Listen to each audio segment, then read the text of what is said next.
letting all kinds of people just filter in. This place is crowded, standing room only. That's why I'm standing up. I didn't mean to make you guys just turn around to see the empty room.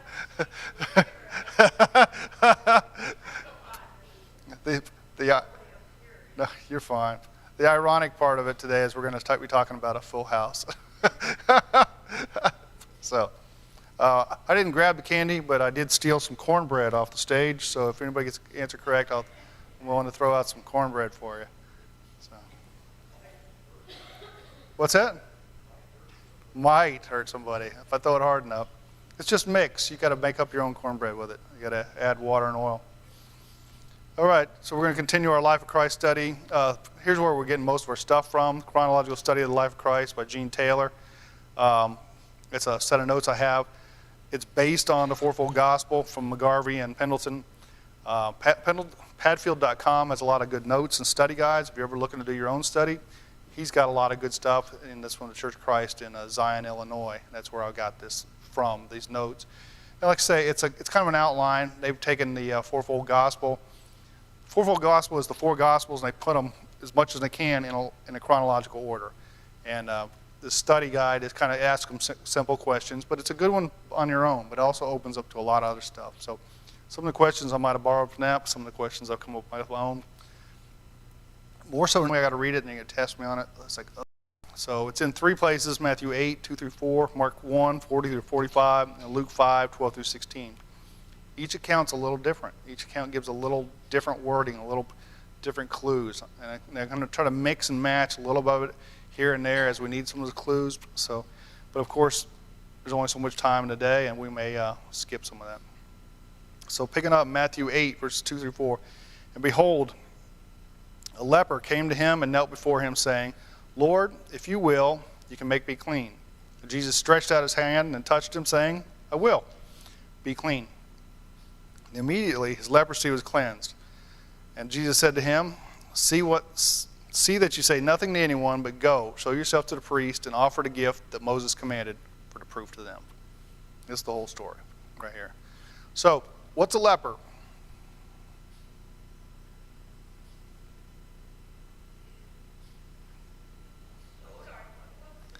What is a leper? Yep. Somebody has leprosy, right? Okay. All right. Is that the answer? Okay. Pretty good answer, right? Anybody ever seen leprosy? You've seen pictures? That's a good question. When I was in college, we built an alternative fuels lab. We did some stuff, anyways, for General Motors and stuff, and the place we found to work with us, somebody sponsors, was the biology department, which is really weird when you talk about automotive and you're talking about mechanical engineers. But they put us in a lab, and the majority of the lab did research on leprosy. And then we had a little outbuilding that we did alternative fuels. They tested, they had mice, and I think they're testing drugs with the mice, but they had armadillos. Armadillos were the only, as far as I understand, the only other species other than humans that can catch leprosy. So when they had armadillos, and they had a control group, which were just armadillos, and they had some that had leprosy, and they were behind a door, do not enter under case of whatever, you know. They had the leopard armadillos with that. Young guys being young guys, and what we've been told was basically don't put your fingers in the wounds of the armadillos with leprosy. So sometimes, late at night, scare one another, we'd go through the leprosy lab just to look at the armadillos with leprosy. So it's pretty gross stuff, to be honest. And so leprosy is what it is.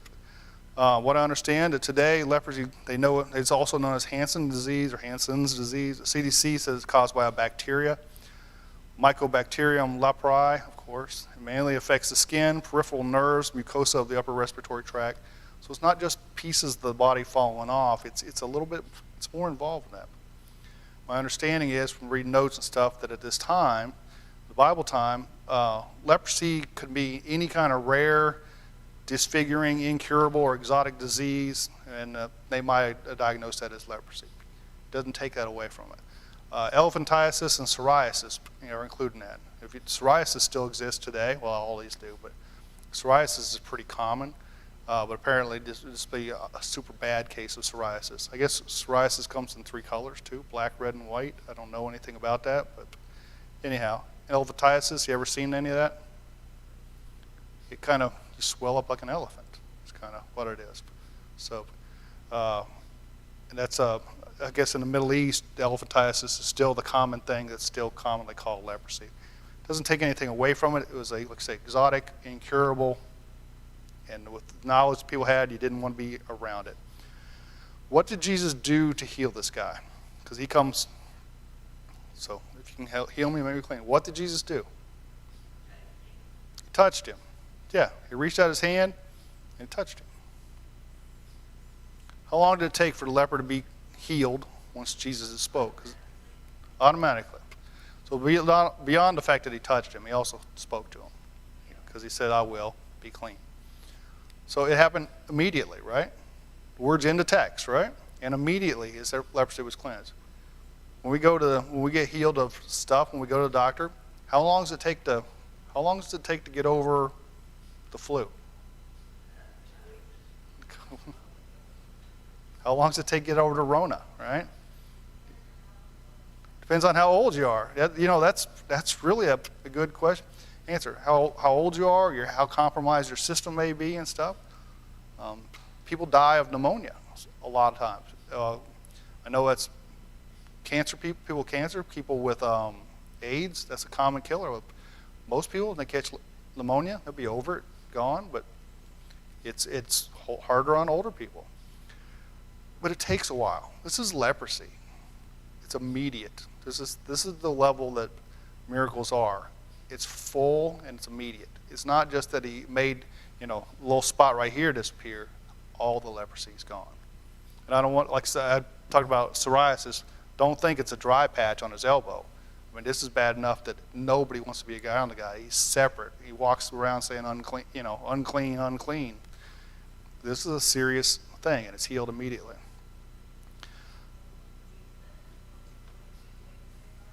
Yeah, they're supposed to be away from everybody, but you see lepers amongst them, but I think they had like a zone that they stayed away from. You're right. They wouldn't touch them. Like I told you, the lab, don't touch the armadillos with leprosy. That's what we were told.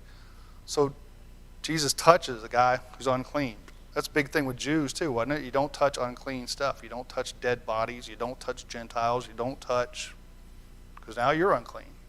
But he touches a guy with leprosy. Would you do that? Maybe not us, right? We don't have the miraculous power of healing. People you love, people you care about, in the worst shape, you'll still touch them. You'll take care of them. Do stuff that you would never seen yourself doing. I think this shows his concern and his care for them, and his own faith and probably in his own self. What 3 things did Jesus tell the healed man to do? Don't tell nobody.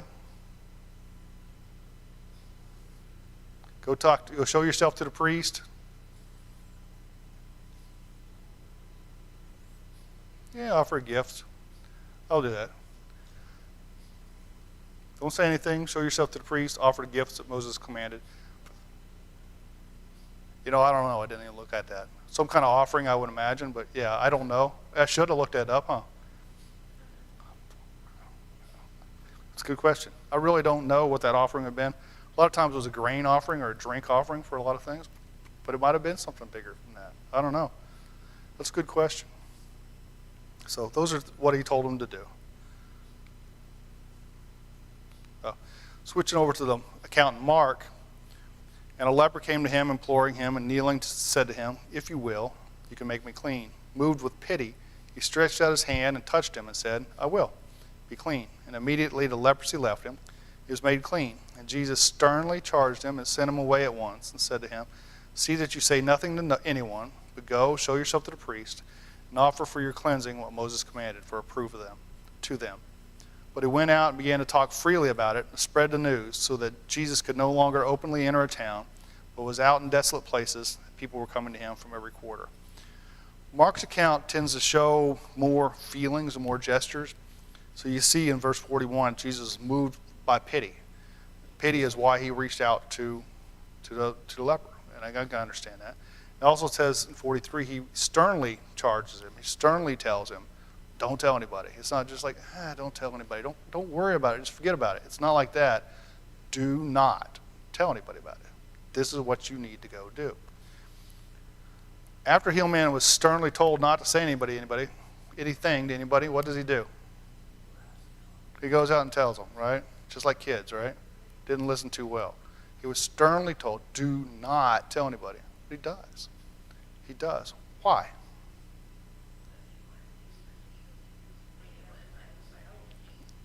He was healed.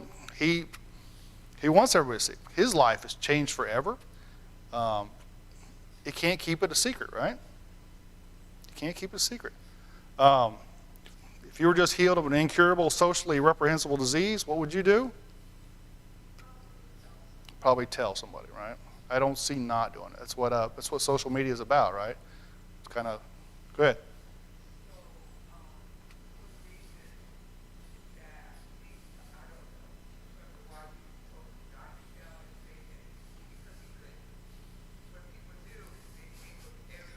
Yeah.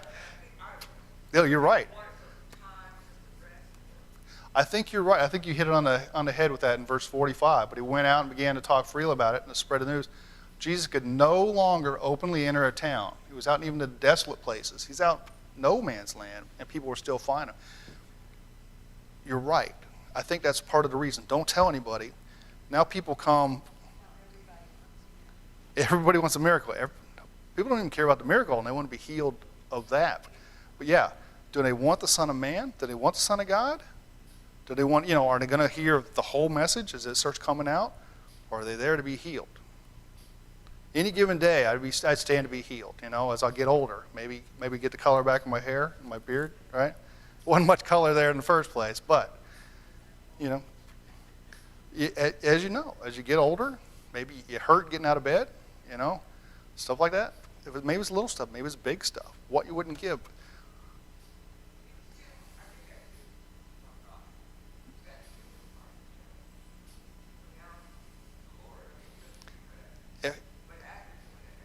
As a human, yeah.